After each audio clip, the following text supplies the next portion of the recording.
Good morning, good afternoon, and good evening, प्यारे बच्चों.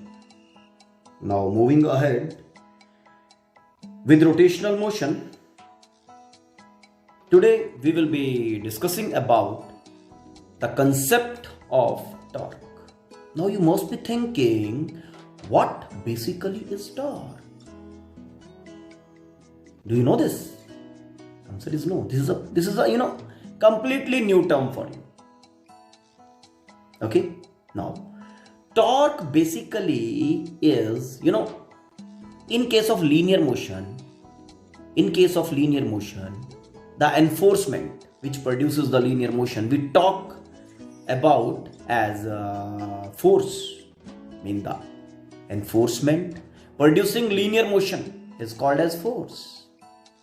But in case of rotational motion, if we talk of the same thing, the enforcement producing the rotational motion,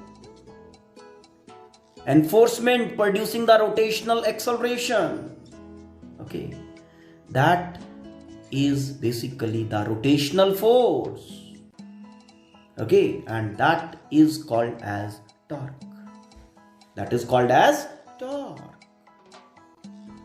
Now, the simplest way to create the thought about torque, okay, is just see, देखो, enforcement which produces the linear acceleration. Mean linear acceleration produce हो रहा है तो उसके behind जो enforcement है, और linear motion जब हो रहा है उसके बिहाइंड जो एनफोर्समेंट है उसको हम क्या कहते हैं? हम उसको फोर्स कहते हैं. When a body moves along a straight path.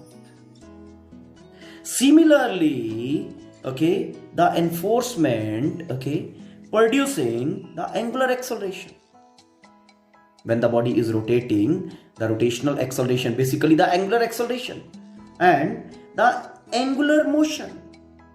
So the enforcement behind angular acceleration and angular motion. This basically is defining the rotational force, that is torque. It's okay? ठीक है, मतलब आप सिंपल वे में ये कह सकते हो कि रोटेशन के केस में जो एनफोर्समेंट है that basically is called as torque. Okay, torque also is called as moment of force.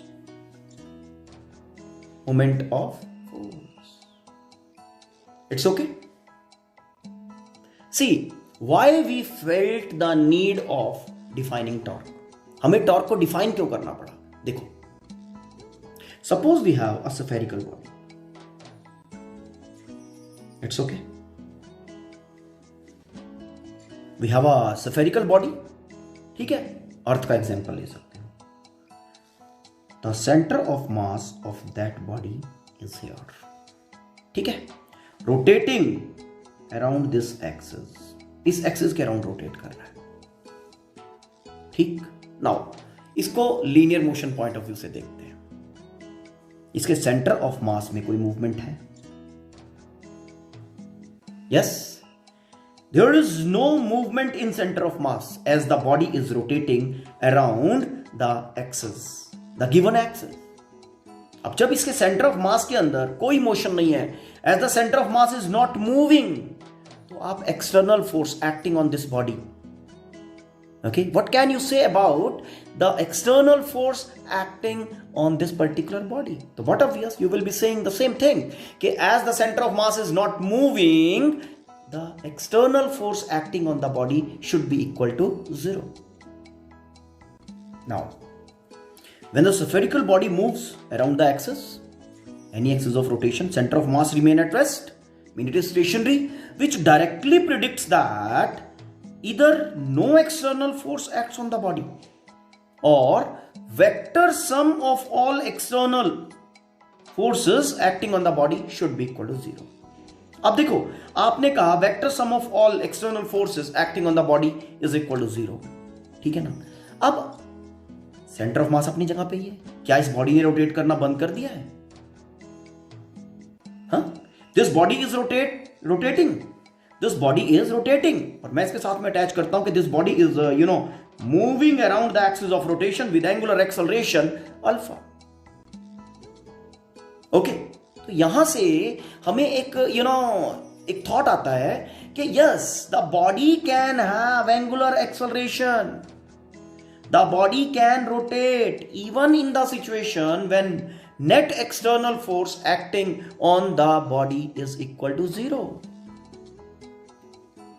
Mean angular acceleration a body can have even when total external force acting on the body is 0. है ना? अब total external force acting on the body is 0. It means that is not producing the angular acceleration. So which enforcement basically is producing the angular acceleration? ठीक, तो ये thought जो है ना कि who basically is producing the angular acceleration, this thought leads us to define the torque, the rotational force. Then what produces angular acceleration?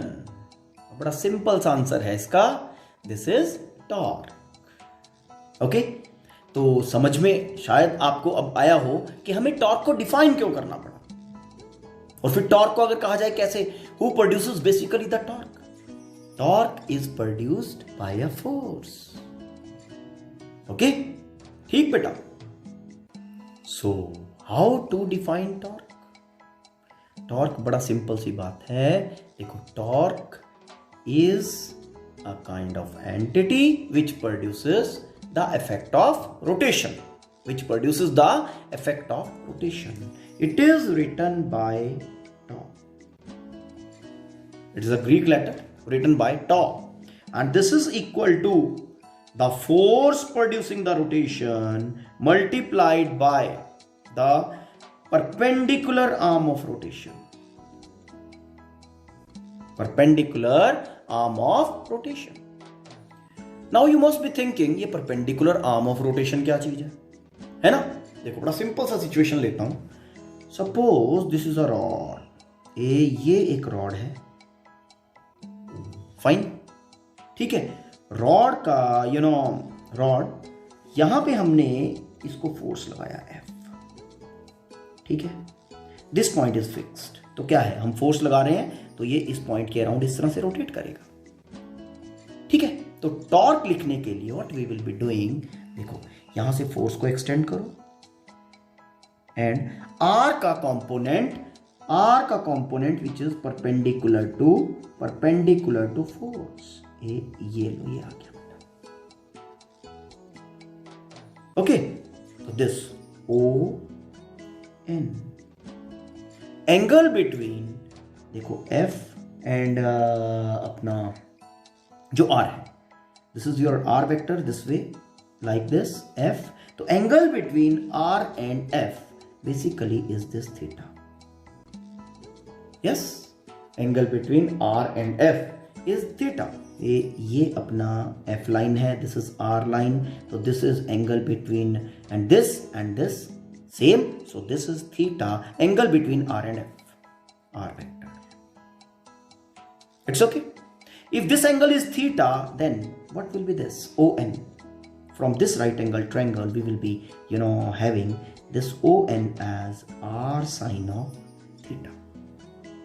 Okay, and this is perpendicular arm of rotation. और अगर हम अब torque को लिखें, torque is equal to F into R sine of theta. Okay, fine. तो torque is equal to R F sine of theta. In addition to this, we have n cap. This n cap is the unit vector. N cap is the unit vector in the direction of torque.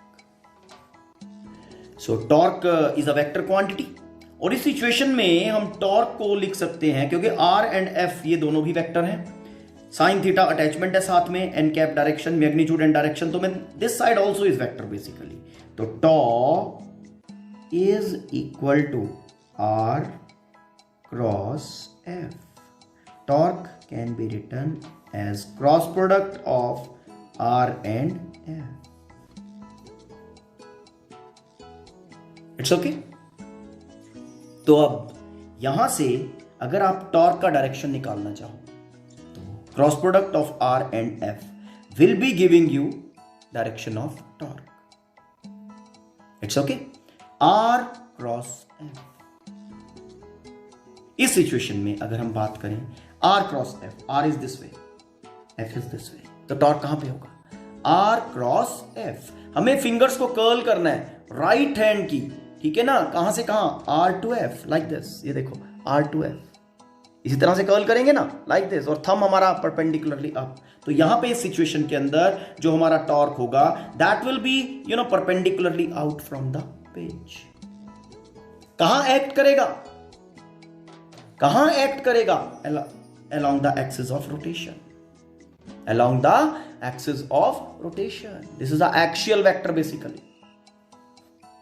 Direction of torque is given by right hand thumb rule or right hand screw rule. Now units क्या होंगे torque के? Torque is equal to R F sine of theta. R is length, force F M L T minus 2. Sin theta is dimensionless, so we are getting M L square T minus 2. M L square T minus 2. This is dimensional formula for torque. Now what are units of force? R is in meter, F Newton, theta sin theta don't have any units. So units for torque are Newton metre. Okay, Newton metre. और CGS में अगर बात करें, CGS system में जो होंगे वो dyne centimetre. Now for the better understanding of torque let's take some situations. Okay, देखो सबसे पहली बात, जो टॉर्क वाला इफेक्ट है वो फोर्स के डायरेक्टली प्रोपोर्शनल है। As much force will be able, torque is basically produced by force, पहली बात, and as much force we will be applying, as much force we will be applying, as much torque it will be producing. It's okay, ठीक है। Suppose आपके पास, आप अपना door ही ले लो, ठीक है, घर पे जो डोर लगा हुआ है, फाइन, जिसका विड्थ सबसे ज्यादा है, उसी डोर को आज होल्ड करके खड़े हो जाओ, ठीक, फिक्स एक्सेस, ये आपका डोर का लेंथ है, विड्थ, यहां पे हैंडल लगा हुआ है।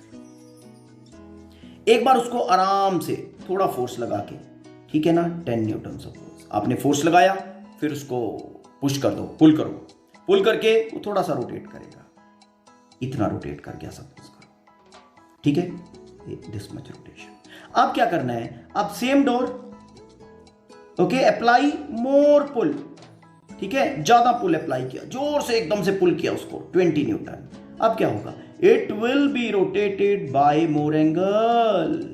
तो अगर इसको ज्यादा बिगर एंगल से, इट मींस मोर रोटेशन, इसका मतलब 20 newton force is producing more torque in comparison to 10 newton force.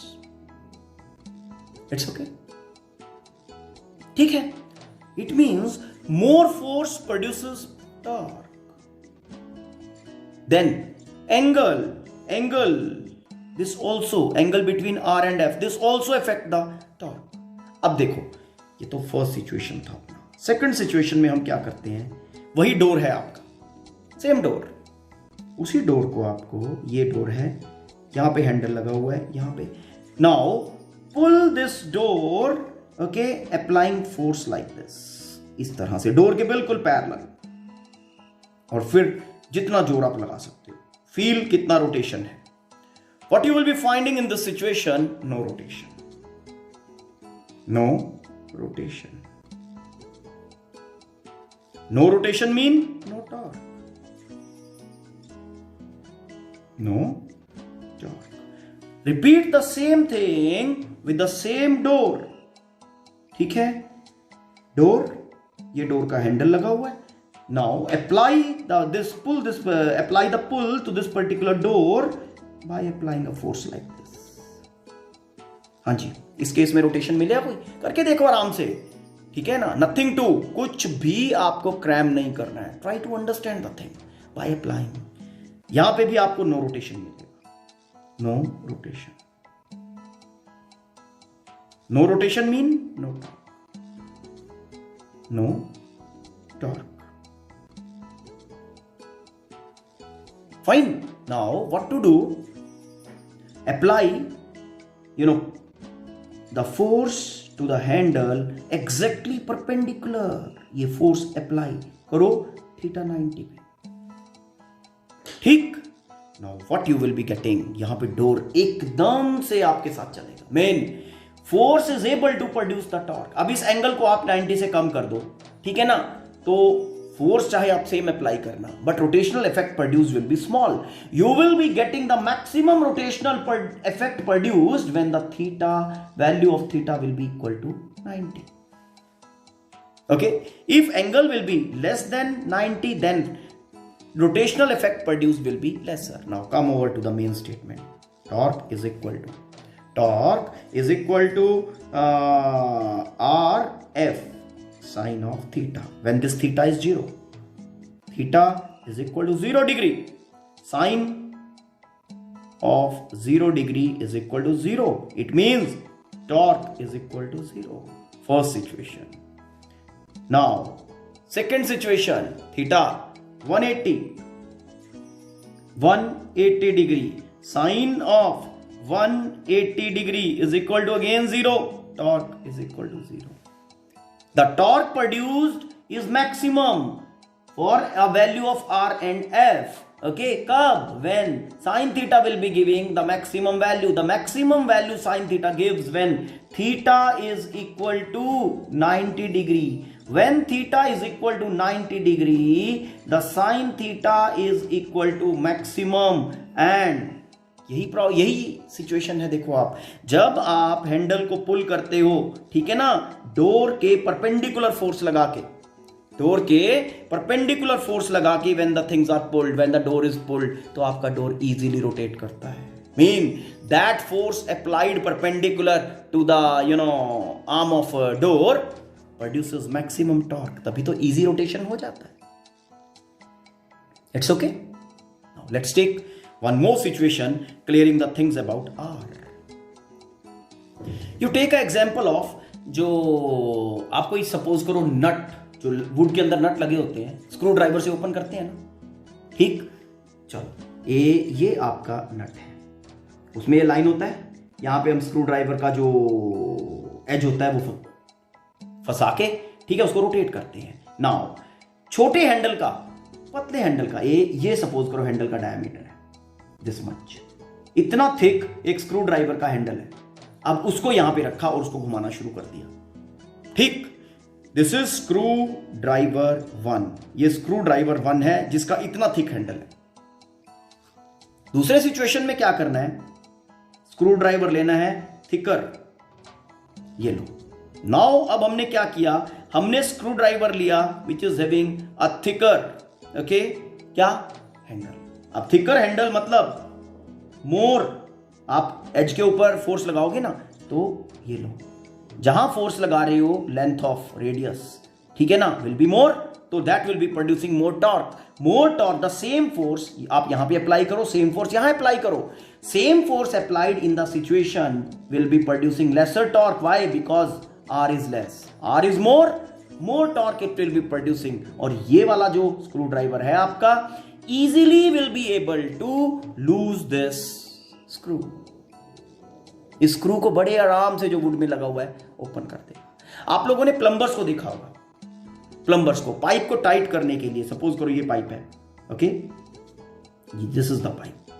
इस पाइप को टाइट करने के लिए व्हाट दे डू, वो एक डिवाइस यूज करते हैं जिसको पाइप रेंच कहते हैं.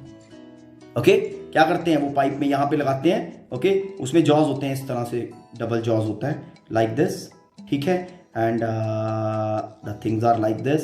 उसके one side and one side is here, ठीक है. दोनों ये क्या करते हैं, ये दोनों जॉज उसको टाइटली होल्ड कर लेते हैं. After that longer arm it is having. This is a basically pipe wrench, है ना. यहां पे इसको पाइप के ऊपर फिट करके, ठीक, they applies the force, they apply the force, ठीक है ना. ऐसा नहीं अगर सिंपली हाथ से इसको आप पाइप को टाइट करने की कोशिश करो, you will not be able to. क्यों? क्योंकि आर का वैल्यू विल बी लेसर. लेकिन अगर हम लॉन्गर आर्म वाला लॉन्गर आर्म वाला रेंच लेके उसके ऊपर यहां से हम फोर्स लगाएं अब टाइट करके इसको, तो we are easily able to open the pipe. Pipe को बड़े आराम से ओपन कर पाते हैं। क्यों? क्योंकि हमने आर का वैल्यू बढ़ा दिया। Now the same force applied will be able to produce more torque. तो this basically is a situation of increasing the torque by increasing the length of arm. It's okay. Hope you have understood the basic of torque. Okay. Now go through this particular lecture. If you find any kind of confusion, let me know about. We will be taking the things further. Okay, about torque. So we'll discuss more things. Fine. So in the next lecture. So thank you. Have a nice day.